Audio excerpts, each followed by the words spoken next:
নমস্কার। আজকে আমরা শুনব শ্রী শ্রী ঠাকুর শ্রীরামকৃষ্ণ দেবের অমৃত কথা। ঠাকুরের কথা শুনব শ্রী শ্রী ঠাকুরের গৃহীভক্ত বৈকুণ্ঠনাথ সান্যালের স্মৃতিতে। তিনি বললেন, ঠাকুর বলতেন, দেখো, ভগবান লাভের শ্রেষ্ঠ তপস্যা হলো সত্য মন মুখ এক করা, অর্থাৎ যা ভেতরে ভাববি তাই বাহিরে বলবি, নইলে পেটে এক মুখে আর এক, এ পাটোয়ারি বুদ্ধিতে তার প্রকাশ হয় না।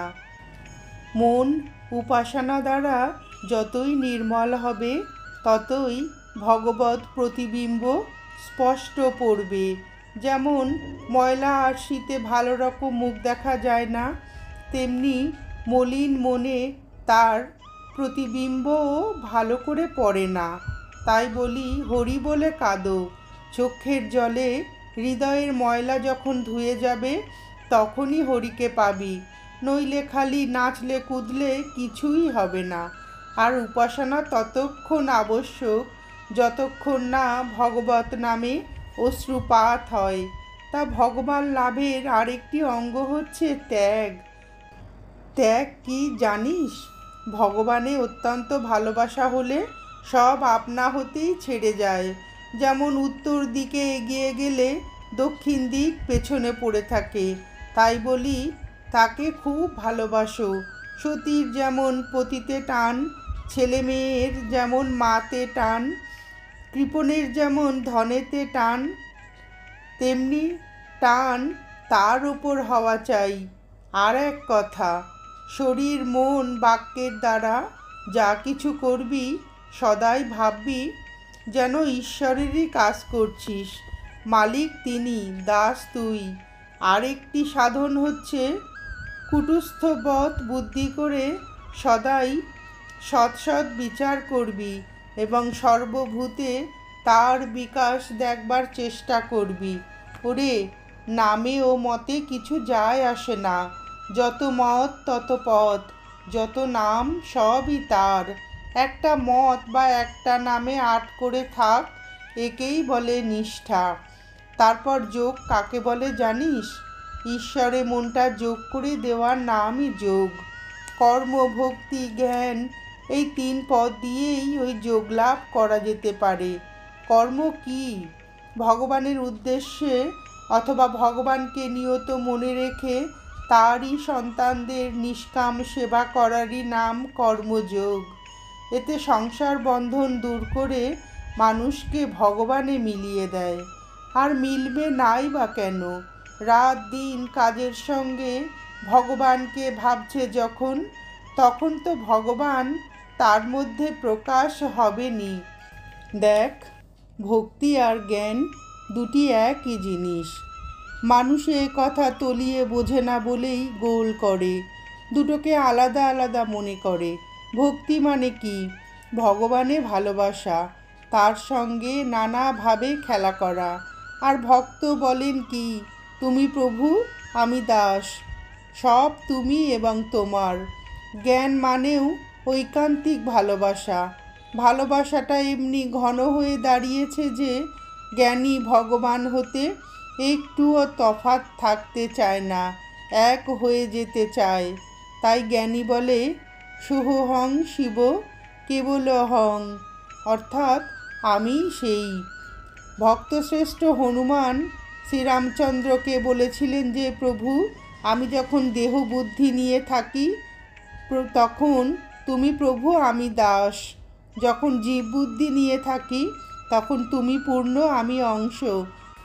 আর যখন আত্মা আমি এই বুদ্ধি আসে তখন বা সমাধিস্থ হয়ে তুমি আমি বা আমি তুমি এই রূপ একাকার বোধ হয়।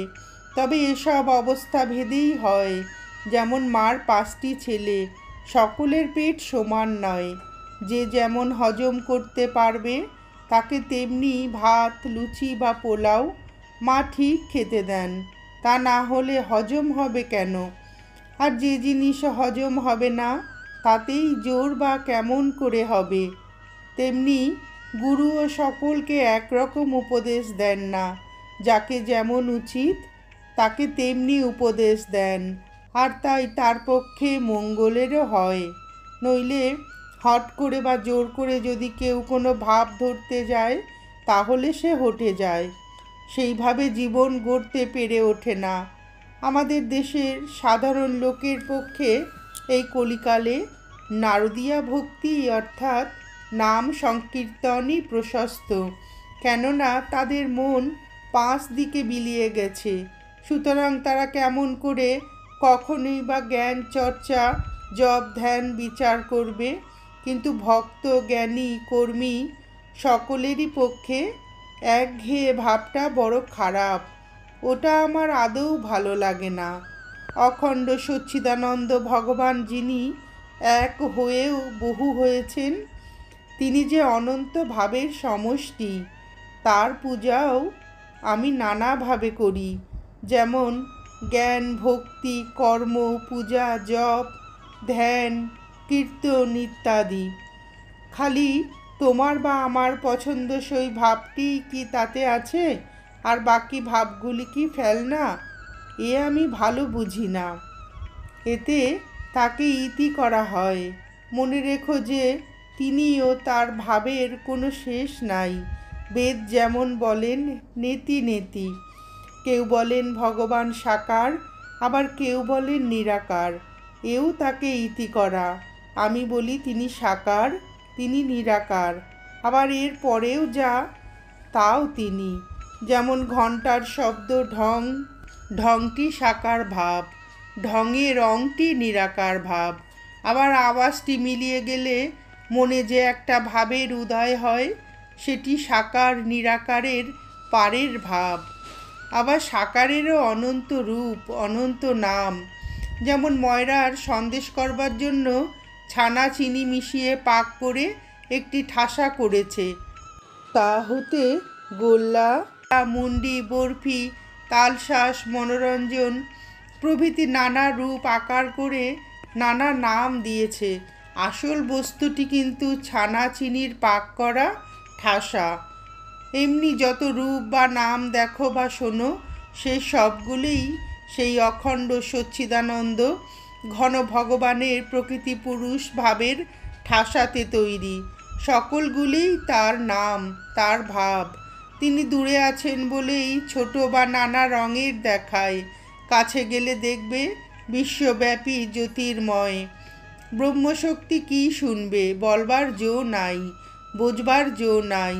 বাক্য মনের অতীত যিনি, তাকে কি করেই বা আমি বলবো, আর কি করেই বা তুমি বুঝবে? তবে উপমাচ্ছলে বলি শোনো, ব্রহ্ম ও শক্তি অভেদ। যিনি ব্রহ্ম তিনিই শক্তি। যেমন আগুন ও তার দাহিকা শক্তি অভেদ। আগুন যেন ব্রহ্ম, দাহিকা শক্তি তেজ, তার শক্তি। অথবা সাপ স্থির হয়ে আছে আর সাপ চলছে, যখন স্থির ভাব তখন ব্রহ্ম, আর যখন কার্য বা প্রকাশের ভাব তখনই শক্তি। ধর্মজগতের ইতিহাস পাঠে জানা যায় যে ধর্মার্থ ধর্ম বস্তুটি নিত্য সনাতন পদার্থ। দেশ, কাল এবং তৎকালিক মানব জীবনের ধারণা শক্তি ভেদে সেই সময়ের অনুরূপভাবে প্রকাশিত হয়ে থাকে। ধর্মই চিরকাল ভারতবর্ষের প্রাণ। ভারত ধর্মকে বা ধর্ম ভারতকে কখনো ছাড়ে নাই। সেই জন্যই বোধ হয় আজ আবার ভারতবর্ষে সর্বধর্ম সমন্বয়কারী শ্রী শ্রী ভগবান শ্রীরামকৃষ্ণদেবের আবির্ভাব হয়েছে।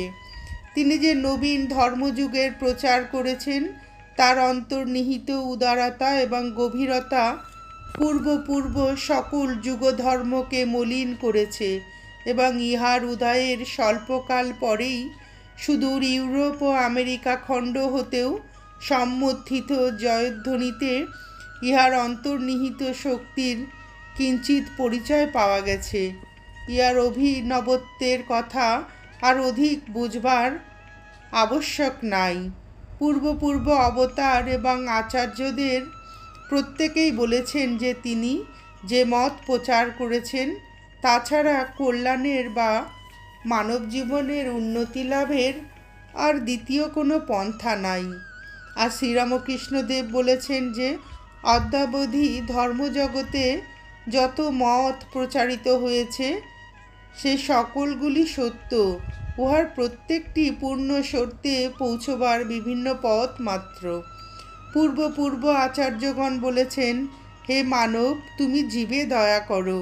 শ্রীরামকৃষ্ণদেব ঘোষণা করেছেন, হে মানব, তুমি প্রত্যেক মনুষ্যকেই নারায়ণ মূর্তি জ্ঞানে যত দূর পারো সেবা করো।